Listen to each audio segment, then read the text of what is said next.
control of Congress may not be the only thing at stake during this year's midterm elections. Given that numerous Democrats are already seeking to impeach President Donald Trump, Republicans losing majority control of Congress would not just mean a halt to their GOP agenda, but possibly an end to Trump's White House tenure. With so much on the line, conservative organizations have stepped up efforts in preparation for what will surely be a grueling 2018 midterm season. One organization in particular is going all in for the Republican president. "Our organization will do everything they can to continue to push Trump's agenda through Congress in 2018, said Ted Harvey, a former state lawmaker who now serves as chairman of the Committee to Defend the President, a political action committee dedicated to protecting Trump from Democrat attacks. Harvey spoke to the Western Journal about his organization's work and how it plans to execute its strategy during the midterm elections. Despite it being a year where many experts believe Democrats will make gains in the House of Representatives, gubernatorial seats and other down-ballot elections, the Democratic Party will be forced to defend a lopsided number of seats in states Trump won handily, making them vulnerable.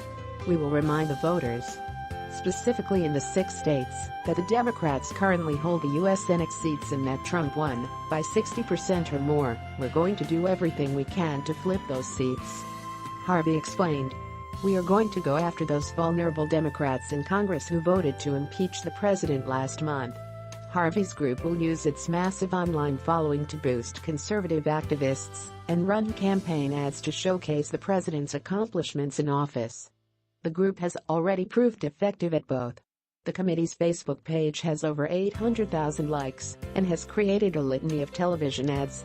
The group broke a recent story on the Clinton campaign's unethical relationship with the Democratic National Committee ahead of the 2016 Democrat primaries.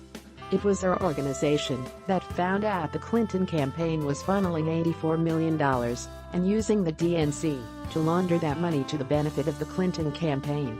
We filed that last month with the FEC and we will be going forward with that complaint," Harvey said. Despite its name, the Committee to Defend the President was not originally formed to assist Trump after he was elected. In fact, it was created well before the New York Republican ever decided to run for the White House. Established in 2013 to defeat a woman who was already considered to be the Democrat frontrunner, the organization was originally called the Stop Hillary PAC, and stop her it did. Through a successful email and outreach strategy, the organization's fundraising skyrocketed during 2015 and 2016, garnering over $6.3 million from donors, according to Federal Election Commission filings. The effort fit every definition of a small donor, grassroots campaign, with about 4/5 of that money coming from people who gave $200 or less. These funds were used to run advertisements on behalf of then-candidate Trump. But with that presidential election won, and in the rearview mirror, the Stop Hillary PAC saw a new threat emerging on the horizon, one they knew needed to be addressed. That's when they decided to change their name and their goal.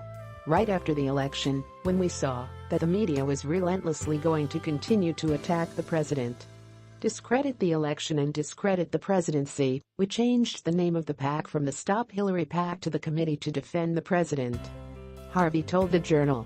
"Since then, we have been working every day to build our organization and build our membership. We are the largest PAC defending the president, solely focused on defending the president right now. A lot is riding on the committee's shoulders in terms of defending Trump. Not in recent memory has the party out of power so openly called for the removal of a sitting president. Last week, Representative Al Green, a Democrat from Texas, vowed to again introduce articles of impeachment against the president, referring to Trump as a racist. His latest efforts come after a handful of Democrats failed miserably to push for impeachment late last year. Speaking on the House floor Wednesday, Green said he would continue to bring articles of impeachment forward for a vote, vowing to repeat his actions over and over. "I have done it before. I will do it again and again and again," the Democrat said to his colleagues, according to The Hill. "I will not allow Trump's conduct to happen unchallenged." Unlike any other election in the modern era, many Democrats will be actively campaigning on the idea of impeaching the president.